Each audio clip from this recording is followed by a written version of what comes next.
Hi, and welcome to the swing strum for ukulele. Go ahead and get your music sheet that's entitled Swing Strum Song. We're going to be playing Mac the Knife in a little bit, but first I want to go over a few things. Also, it'd be a good idea to pause the tutorial, grab your music and tune up your ukulele, and come on back and we'll get started in about a second. Okay, so you got your music sheet and you got your ukulele tuned up. I want to go over some of the chords. First of all, you got two versions of there. You got version 1, which is basically an easier version, and version 2, which is a little harder. So let's look at version 2. We got a, it says there G in brackets. The next chord is E minor 7, which is located right over here. So this is your E minor 7 right over here on your master chord chart. Next chord moving on is A minor, and you probably know an A minor. The D9 is located right over here. That's your D9 chord. D9. And then you see and then you go D7, then G, and then you got a G, capital M, and a 7. That means G major 7, and that is right over here, G major 7. Okay. So the G capital M7 is a G major 7. So that's a G major 7 on your chord chart. And by the way, in case you don't know, that's an A minor right there. If you need to learn the A minor. A minor. Okay. All right. So that's located on your master chord chart. You also have a beginning and intermediate chord chart if you want to, use those as well. Let's see. Okay, so you got your ukulele tuned up. Let's say we do the easy version first of Mac the Knife. They're all basically basic chords. By the way, E minor. If you don't know the E minor, I'll be playing the easy version of E minor, and that's first finger here, the first string, second fret, next finger up, third finger up, one more. And that's an E minor. Once again, first finger, first string, second fret, second finger, next fret, third fret, one up, and the third finger, fourth fret, one up on the third string. Okay, so that's E minor. That's the E minor that I'll be playing. Okay. Basically, I'm just going to do 2 and 4 beat strum with a swing on it, and we do the first version, so it kind of sounds like this.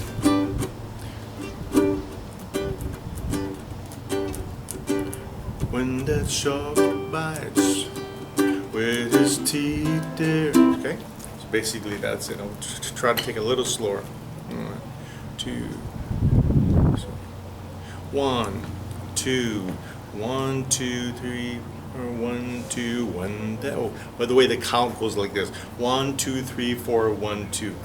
1, 2, 3, 4, 1, 2. When that shark bites with his teeth, dear, scarlet billows start to spread. Fancy gloves, though, where's McHeath, dear? So there's not a trace of red. Let's try it one more time, maybe just a little bit slower, using that swing 2 and 4 beat strum. Count goes 1, 2, 3, 4, 1, 2. When that shark, okay, here we go.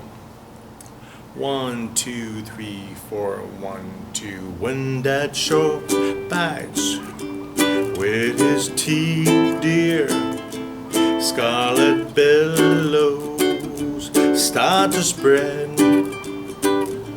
Fancy gloves, though, where's McHeath, dear? So there's not a trace of red. Okay, now you can, if you want, when you finish the verse, you can repeat it, so you can keep on going with that rhythm. Now for the next version, we're gonna add in those new chords that we talked about. So in other words, G, E minor 7, A minor,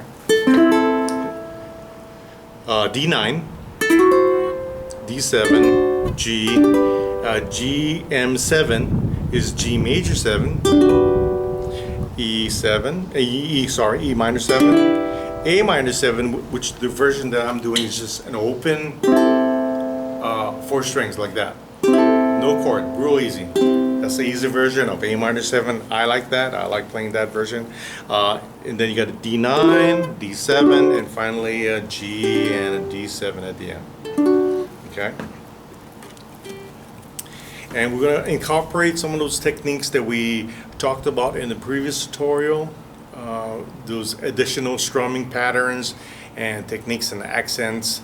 In the previous tutorial, we're going to incorporate it in this one, and it's also going to be based off of the 2 and 4 beat strum. Here we go. 1, 2, 3, 4, 1, 2. When that shark bites with his teeth down, scarlet billows start to spread. Fancy gloves though, well, my key down, so there's not a trace of red. Okay, let's try it one more time, maybe just a little bit slower. 1, 2, 3, 4, 1, 2. When that shark bites with his teeth there, scarlet billows start to spread. Fancy gloves though, wear my teeth down, so there's not a trace of red. Okay, so you got 2 versions. What really makes it nice is that if you can accent on some of the, if I'm talking about the second version, if you can accent on some of the chords, in other words, like when you start off in the first line, it says, when that shark bites, and you have an E minor 7 that comes in, it just adds a nice sound when you accent on that. When that shark bites with his teeth dim, scarlet billow start to spread. Accent. Fancy gloves though, where's my key there, so there's not a trace of red. So when you accent on an upbeat with those nice jazz chords, it really adds to a nice feel, a nice kind of sound, and a kind of cheerful, happy kind of sound. Okay, so give those a try. I would stick with version 1 for a while and get that smooth. And then if you want to move on to the version 2, you definitely got to really practice those jazz chords, unless you're going to just leave them on and play the basic chords. But I think the jazz chords really sound nice. Okay, so when you are ready to move on to the next lesson, we shall see you then.